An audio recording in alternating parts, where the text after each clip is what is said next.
سل بني إسرائيل كم آتيناهم من آية بينة ومن يبدل نعمة الله من بعد ما جاءته فإن الله شديد العقاب زجن للذين كفروا الحياة الدنيا ويسخرون من الذين آمنوا والذين اتقوا فوقهم يوم القيامة والله يرزق من يشاء بغير حساب. كان الناس أمة واحدة فبعث الله النبيين مبشرين ومنذرين وأنزل معهم الكتاب بالحق ليحكم بين الناس فيما اختلفوا فيه وما اختلف فيه إلا الذين أوتوه من بعد ما جاءتهم البينات بغيا بينهم فهدى الله الذين آمنوا لما اختلفوا فيه من الحق بإذنه والله يهدي من يشاء إلى صراط مستقيم. أما حسبتم أن تدخلوا الجنة ولما يأتكم مثل الذين خلوا من قبلكم مثلهم البأساء والضراء وزلزلوا حتى يقول الرسول والذين آمنوا معه متى نصر الله ألا إن نصر الله قريب. يسألونك ماذا ينفقون قل ما أنفقتم من خير فللوالدين والأقربين واليتامى والمساكين وابن السبيل وما تفعلوا من خير فإن الله به عليم. كتب عليكم القتال وهو كره لكم عسى أن تكرهوا شيئا وهو خير لكم وعسى أن تحبوا شيئا وهو شر لكم والله يعلم وأنتم لا تعلمون. يسألونك عن الشهر الحرام فقل القتال فيه كبير وصد عن سبيل الله وكفر به والمسجد الحرام وإخراج أهله من أكبر عند الله والفتنة أكبر من القاتل ولا يزالون يقاتلونكم حتى يردوكم عن دينكم إن استطاعوا ومن يرتد منكم عن دينه فيمت وهو قاتل فأولئك حبطت أعمالهم في الدنيا والآخرة وأولئك أصحاب النار هم فيها خالدون. إن الذين آمنوا والذين هاجروا وجاهدوا في سبيل الله أولئك يرجون رحمة الله والله غفور رحيم. يسألونك عن الخمر والميسر قل فيهما اسم قليل ومنافع للناس واسمهما أكبر من نفعهما يسألونك ماذا ينفقون قل العفو كذلك يبين الله لكم الآية لعلكم تتفكرون. في الدنيا والآخرة ويسألونك عن اليتامى قل إصلاح لهم خير وإن تخالطوا فأموالكم والله يعلم المصلح من المصلح ولو شاء الله لعنتكن الله عزيز حكيم. ولا تنكحوا المشركات حتى يؤمنوا ولأمة مؤمنة خير من المشركة ولو أعجبتكم لا تنكحوا المشركين حتى يؤمنوا ولعبد مؤمن خير من مشرك ولو أعجبكم أولئك يدعون إلى النار والله يدعو إلى الجنة والمغفرة بإذنه ويبين آيات جنات لعلهم يتذكرون. ويسألونك عن المحيض قل هو أذى فاعتزلوا النساء في المحيض ولا تقربوهن حتى يطهرن فإذا تطهرن فاتوهن من حيث أمركم الله إن الله يحب التوابين ويحب المتطهرين. نساءكم حق لكم فاتوا حدكم أن شئتم وقدموا لأنفسكم واتقوا الله واعلموا أنكم ملاقوه وبشر المؤمنين. ولا تجعلوا الله عرضة لأيمانكم أن تبروا وتتقوا وتصلحوا بين الناس والله سميع عليم. لا يؤاخذكم الله باللغو في أيمانكم ولكن يؤاخذكم عن كثرة قلوبكم الله غفور حليم. للذين يؤذون من نسائهم تربصوا أربعة أشهر فإن فإن الله غفور رحيم. لا تطلقوا فإن الله سميع عليم. والمطلقات يتربصن بأنفسهن ثلاثة قروء ولا يحل لهن أن يكتمن ما خلق الله في أرحامهن إن كن يؤمن بالله واليوم الآخر وبعولتهن حق بردهن في ذلك أن لا بإصلاح ولهن مثل الذي عليهن بالمعروف وللرجال عليهن درجة والله عزيز حكيم. الطلاق مرتان فإمساكم بمعروف أو تسريح بإحسان ولا يحل لكم أن تأخذوا مما آتيتموهن شيئا إلا أن يخافا أن يقيما حدود الله فإن خفتم أن لا يقيما حدود الله فلا جناح عليهما فيما افتدت به تلك حدود الله فلا تعتدوها ومن يتعد حدود الله فأولئك هم الظالمون.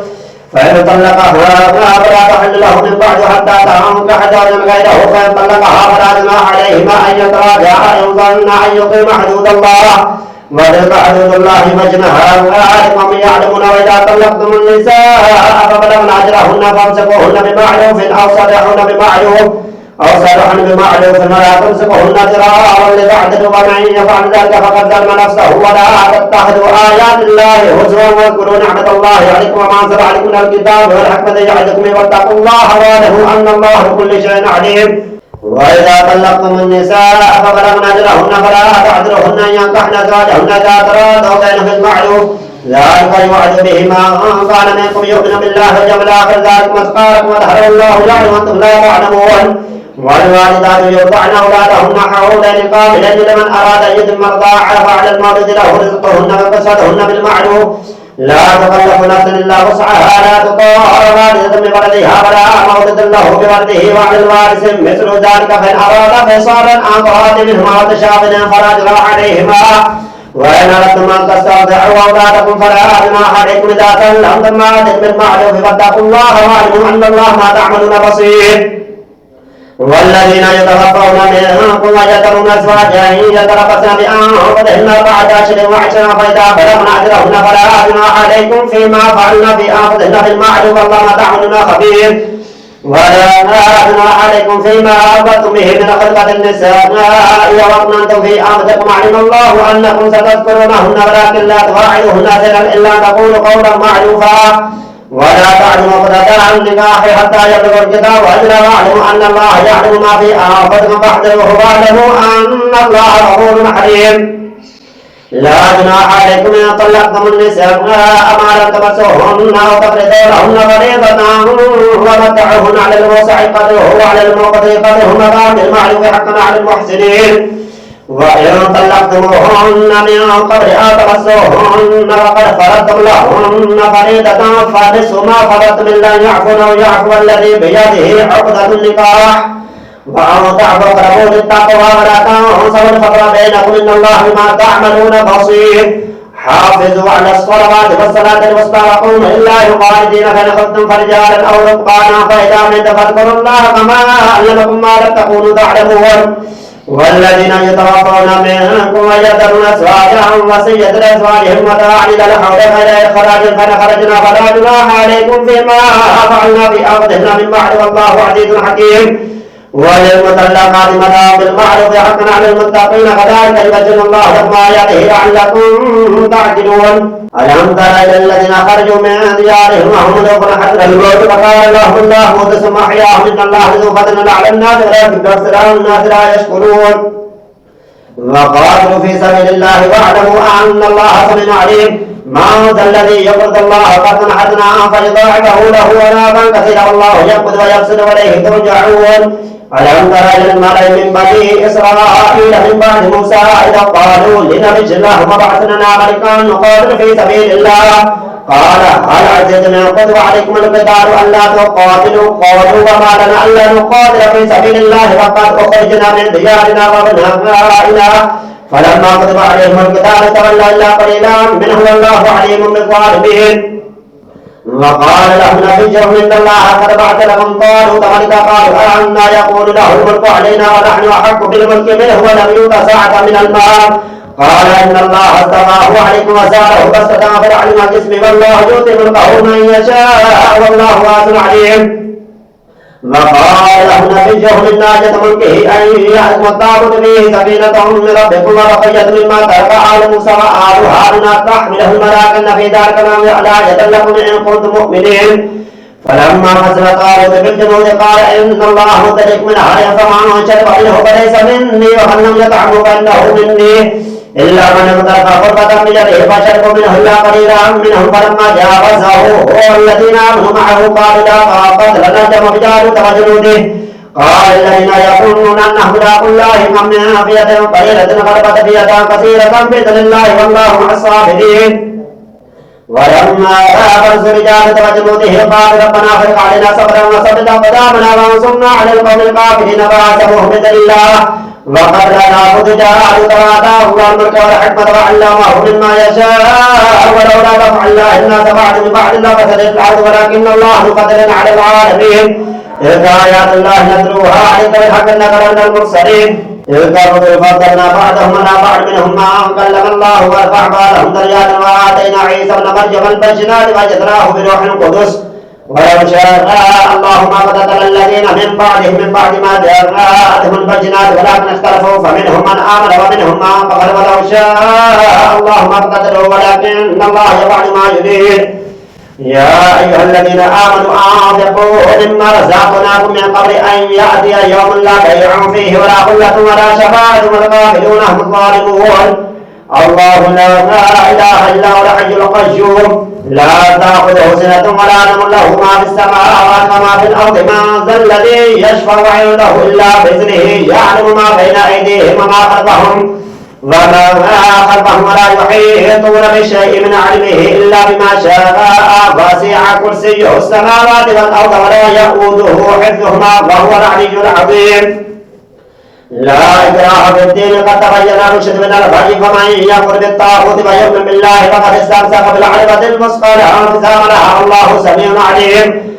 الله ولي الذين آمنوا يخرجهم من الظلمات إلى النور والذين كفروا أولياءهم الطاغوت يخرجونهم من النور إلى الظلمات أولئك أصحاب النار هم فيها خالدون. ألم تر إلى الذي حاج إبراهيم في ربه أن آتاه الله الملك إذ قال إبراهيم ربي الذي يحيي ويميت قال أنا أحيي وأميت قال إن إبراهيم فإن الله يأتي بالشمس من المشرق فأت بها من المغرب فبهت الذي كفر والله لا يهدي القوم الظالمين. أو كالذي مر على قرية وهي خاوية على عروشها قال أنى يحيي هذه الله بعد موتها فأماته الله 100 عام ثم بعثه قال كم لبثت قال لبثت يوما بعد يوم قال بل لبثت 100 عام فانظر إلى طعامك وشرابك لم يتسنه وانظر إلى حمارك ولنجعلك آية للناس وانظر بالعظام كيف ننشدها ثم نكسوها لحما فلما تبين له قال أعلم أن الله على كل شيء قدير. وإذ قال إبراهيم ربي أرني كيف تحيي الموتى قال ولم تؤمن قال بلى ولكن ليطمئن قلبي قال فخذ 4 من الطير فصرهن إليك ثم اجعل على كل جبل منهن جزءا ثم ادعهن يأتيك سعيا قال إن الله عزيز حكيم. مثل الذين ينفقون أموالهم في سبيل الله كمثل حبة أنبتت 7 سنابل في كل سنبلة 100 حبة والله يضاعف لمن يشاء والله واسع عليم. الذين ينفقون أموالهم في سبيل الله ثم لا يتبعون ما أنفقوا منا ولا ذلة أجرهم عند ربهم ولا خوف عليهم ولا هم يحزنون. وقول معروف ومغفرة خير من صدقة يتبعها أجر والله غني عليم. يا أيها الذين آمنوا لا تبطلوا صدقاتكم بالمن والأذى كالذي ينفق ماله رئاء الناس ولا يؤمن بالله واليوم الآخر فمثله كمثل صفوان عليه تراب فأصابه وابل فتركه صلدا لا يقدرون على شيء مما كسبوا والله لا يهدي القوم الكافرين. ومثل الذين ينفقون أموالهم ابتغاء مرضات الله وتثبيتا من أنفسهم كمثل جنة بربوة أصابها وابل فآتت أكلها ضعفين فإن لم يصبها وابل فظلم الله ما تعملون بصير. أيود أحدكم أن تكون له جنة من نخيل وأعناب تجري من تحتها الأنهار له فيها من كل الثمرات وأصابه الكبر وله ذرية ضعفاء فأصابها إعصار في نار فاحترقت كذلك يبين الله لكم الآيات لعلكم تتفكرون. يا أيها الذين آمنوا أنفقوا من طيبات ما كسبتم ومما أخرجنا لكم من الأرض ولا تيمموا الخبيث منه تنفقون ولستم بآخذ ما تغمضوا فيه واعلموا أن الله غني حميد. الشيطان يعدكم الفقر ويأمركم بالفحشاء والله يعدكم مغفرة منه وأجرا والله واسع عليم. يختص برحمته من يشاء والله ذو الفضل العظيم. ومن أهل الكتاب يؤتي الحكمة من يشاء ومن يؤتي الحكمة فقد أوتي خيرا كثيرا وما يذكر إلا أولي الألباب. وما أنفقتم من نفقة أو نذرتم من نذر فإن الله يعلمه وما للظالمين من أنصار. إن تبدوا الصدقات فنعما هي وإن تخفوها وتؤتوها الفقراء فهو خير لكم ويكفر عنكم السيئات والله تعملون خبير. ليس عليك هداهم ولكن الله يهدي من يشاء وما تنفقوا من خير فلأنفسكم وما تنفقون إلا ابتغاء وجه الله وما تنفقوا من خير يوفى إليكم وأنتم لا تظلمون. للفقراء الذين احسنوا في سبيل الله لا يستطيعون ضربا في الأرض يحسبهم الجاهل أغنياء من التعفف تعرف بسيماهم لا يسألون عن الناس لحافا وما تنفقوا من خير فإن الله به عليم. الذين ينفقون أموالهم بالليل والنهار سرا وعلانية فلهم أجرهم عند ربهم ولا خوف عليهم ولا هم يحزنون. الذين يأكلون الربا لا يقومون إلا كما يقوم الذي يتخبطه الشيطان من المس ذلك بأنهم قالوا إنما البيع مثل الربا وأحل الله البيع وحرم الربا. فمن جاءه موعظة من ربه فانتهى فله ما سلف وأمره إلى الله ومن عاد فأولئك أصحاب النار هم فيها خالدون. يمحق الله الربا ويربي الصدقات والله لا يحب كل كفار أثيم. إن الذين آمنوا وعملوا الصالحات وأقاموا الصلاة وآتوا الزكاة لهم أجر عند ربهم ولا خوف عليهم ولا هم يحزنون. يا أيها الذين آمنوا اتقوا الله وذروا ما بقي من الربا إن كنتم مؤمنين فإن لم تفعلوا فاعتزلوا بحرب من الله ورسوله وإن تبتم فلكم رؤوس أموالكم لا تظلمون ولا تظلمون وإن كان ذو عسرة فنظرة إلى ميسرة وأن تصدقوا خير لكم إن كنتم تعلمون واتقوا يوما ترجعون فيه إلى الله ثم توفى كل نفس ما كسبت وهم لا يظلمون. يا أيها الذين آمنوا إذا تداينتم بدين إلى أجل مسمى فاكتبوه وليكتب بينكم كاتب بالعدل ولا يأبى كاتب أن يكتب كما علمه الله فليكتب وليملل الذي عليه الحق وليتق الله ربه لا يبخس منه شيئا فإن كان الذي عليه الحق سفيها أو ضعيفا أو لا يستطيع أن يمل هو فليملل وليه بالعدل واستشهدوا شهيدين من رجالكم فإن لم يكونا رجلين فرجل وامرأتان ممن ترضون من الشهداء أن تضل إحداهما فتذكر إحداهما الأخرى ولا يأبى الشهداء إذا ما دعوا ولا تسموا أن تكتبوه صغيرا أو كبيرا إلى أجله ذلكم أقسط عند الله وأقوم للشهادة وأدنى أن لا تغتابوا إلا أن تكون تجارة حاضرة تديرونها بينكم فليس عليكم جناح ألا تكتبوها وأشهدوا إذا تبايعتم ولا يضار كاتب ولا شهيد وإن تفعلوا فإنه فسوق بكم واتقوا الله ويعلمكم الله والله بكل شيء عليم. وإن كنتم على سفر ولم تجدوا كاتبا فرهان مقبوضا فإن أمن بعضكم بعضا فليؤدي الذي ائتمن أمانته فليتق الله ربه ولا تكتموا الشهادة ومن يكتمها فإنه آثم قلبه والله بما تعملون عليم. لله ما في السماوات وما في الأرض وإن تبدوا ما في أنفسكم أو تخفوه يحاسبكم به الله فيغفر لمن يشاء ويعذب من يشاء والله على كل شيء قدير. آمن الرسول بما أنزل إليه من ربه والمؤمنون كل آمن بالله وملائكته وكتبه ورسله لا نفرق بين أحد من رسله وقالوا سمعنا وأطعنا غفرانك ربنا وإليك المصير.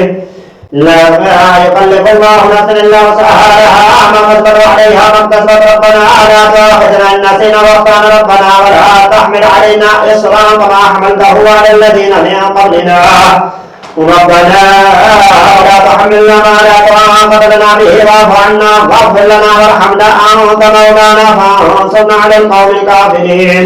ألف لام ميم الله لا إله إلا هو الحي القيوم نزل عليك الكتاب بالحق مصدقا لما بين يديه وهدى وبشرى للمؤمنين. أنزل التوراة والإنجيل من قبل هدى للناس وأنزل الفرقان إن الذين كفروا بآيات الله لهم عذاب شديد والله عزيز ذو انتقام. إن الله لا يخفى عليه شيء في الأرض ولا في السماء والذي يصوركم بالأرحام كيف يشاء لا إله إلا هو العزيز الحكيم.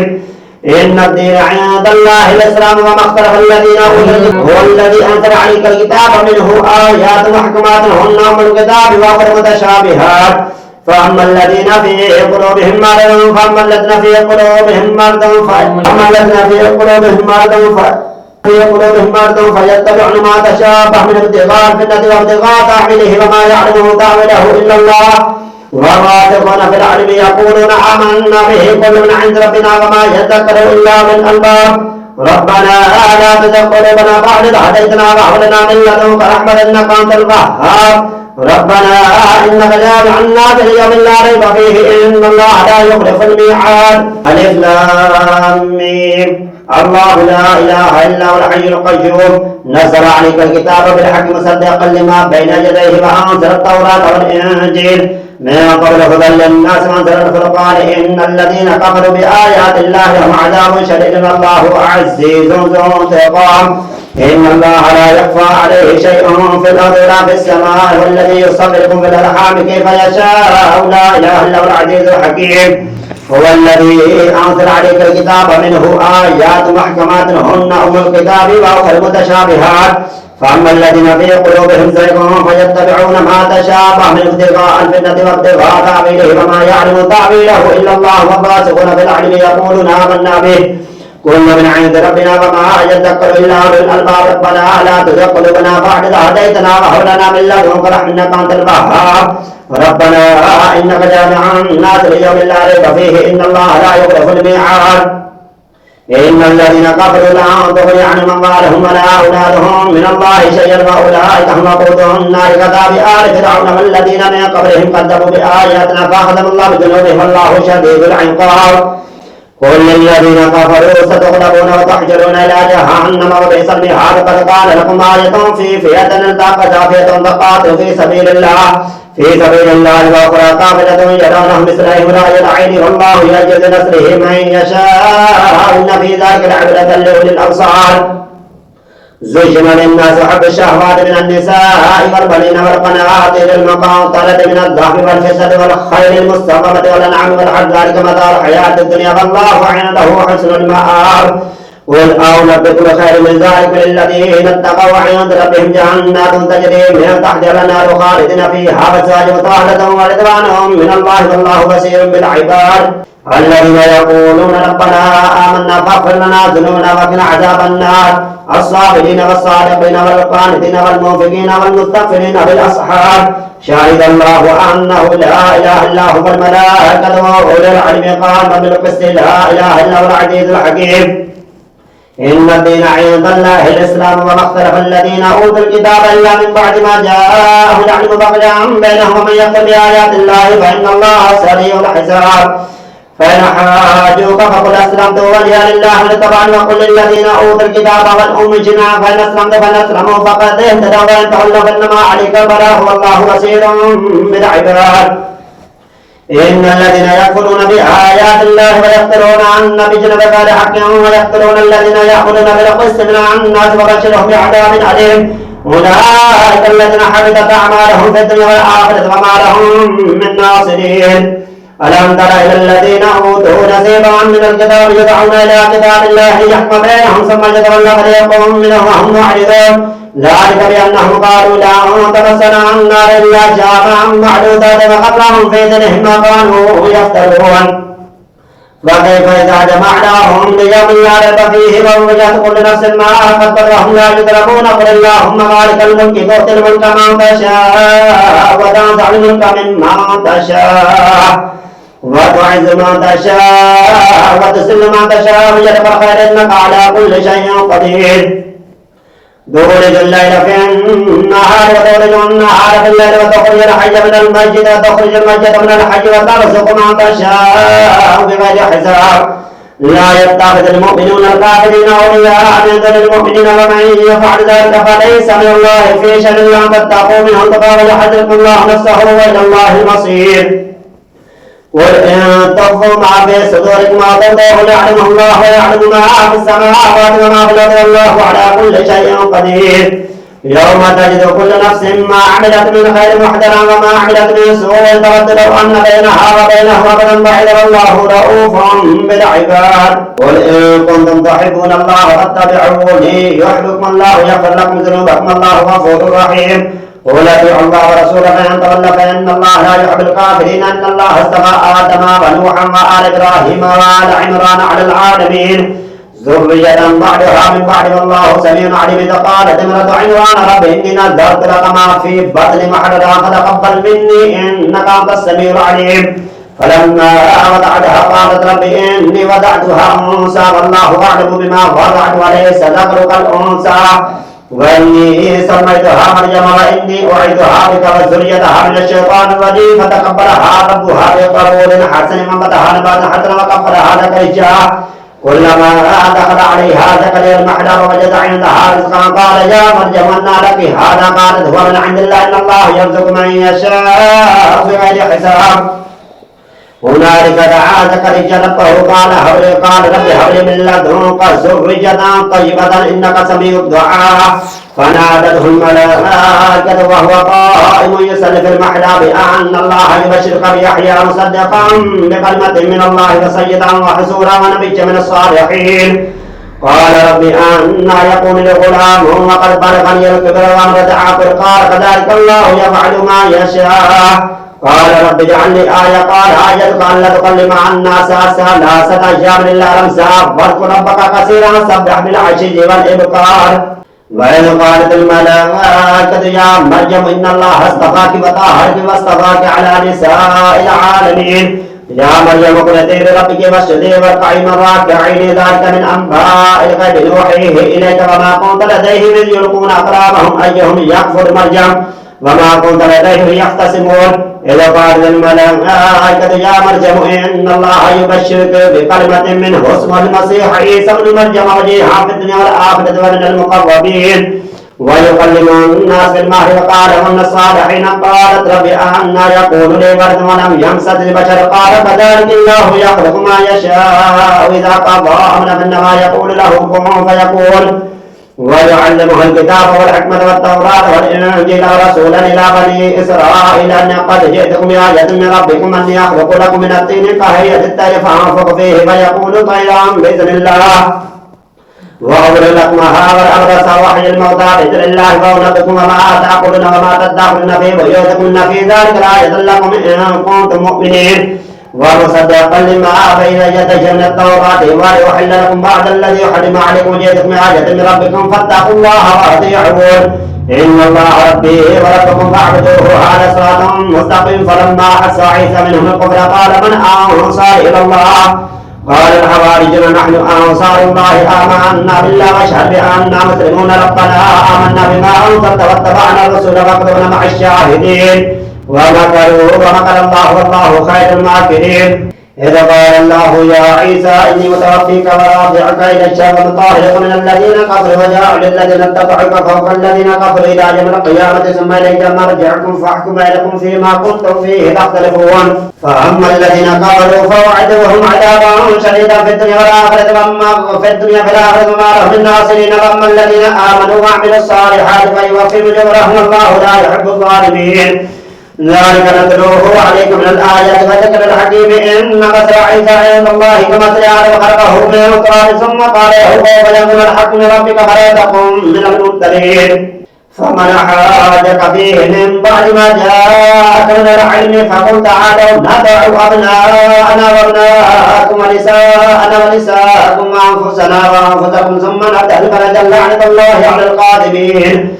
إن هذا لهو القاسم الحق وما من إله إلا الله وإن الله لهو العزيز الحكيم أن تولوا فإن الله عليم بالمفسدين قل يا أهل الكتاب تعالوا إلى كلمة سواء بيننا وبينكم أن لا نعبد إلا الله ولا نشرك به شيئا ولا يتخذ بعضنا بعضا أربابا من دون الله فإن تولوا فقولوا اشهدوا بأننا مسلمون يا أهل الكتاب لم تحاجون في إبراهيم وما أنزلت التوراة والإنجيل إلا من بعد فلا تعقلون ها أنتم هؤلاء حاججتم فيما لكم به علم فلم تحاجون فيما ليس لكم به علم والله يعلم أنتم لا تعلمون ما كان إبراهيم يهوديا ولا نصرانيا ولكن كان حنيفا مسلما وما كان من المشركين إن أولى الناس بإبراهيم الذين اتبعوا وهذا النبي والذين آمنوا والله ولي المؤمنين وقد طائفة من أهل الكتاب لا يضلون وما يضلون إلا أنفسهم وما يشعرون يا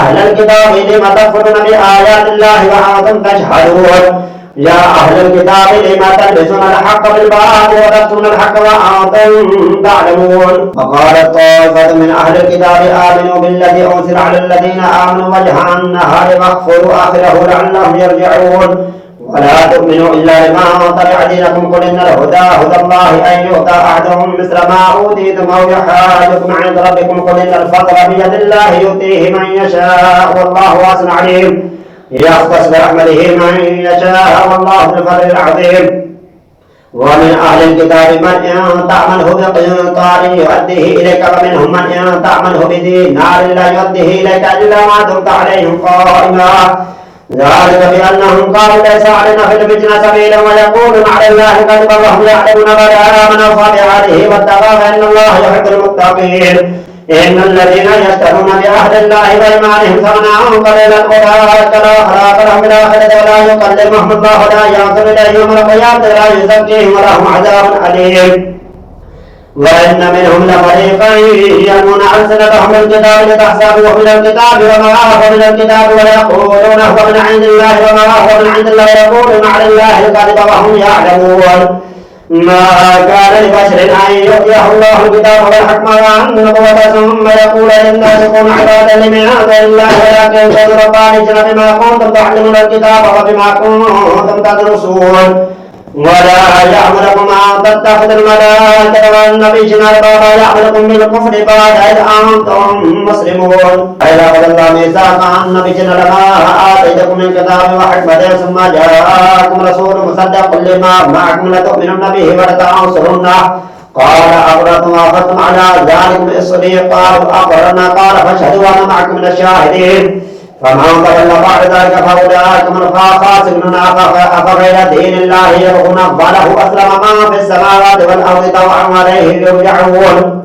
قل آمنا بالله وما أنزل علينا وما أنزل على إبراهيم وإسماعيل وإسحاق ويعقوب والأسباط وما أوتي موسى وعيسى والنبيين من ربهم لا نفرق بين أحد منهم ونحن له مسلمون. ومن يبتغي غير الإسلام دينا فلن يقبل منه وهو في الآخرة من الخاسرين. كيف يهدي الله قوما كفروا بعد إيمانهم وشاهدوا أن الرسول حق وجاءهم البينات والله لا يهدي القوم الظالمين. أولئك جزاؤهم أن عليهم لعنة الله والملائكة والناس أجمعين خالدين فيها لا يخفف عنهم العذاب ولا هم ينظرون إلا الذين تابوا من بعد ذلك وأصلحوا فإن الله غفور رحيم. إن الذين كفروا بعد إيمانهم ثم ازدادوا كفرا لن تقبل توبتهم فأولئك هم الضالون. إن الذين كفروا وماتوا وهم كفار أولئك عليهم لعنة الله. إن كفروا بعد إيمانهم ثم ازدادوا كفرا لن تقبل توبتهم وأولئك هم الضالون. إن الذين كفروا وماتوا وهم كفار فلن يقبل من أحدهم ملء الأرض ذهبا ولا افترى به أولئك لهم عذاب أليم وما لهم من ناصرين.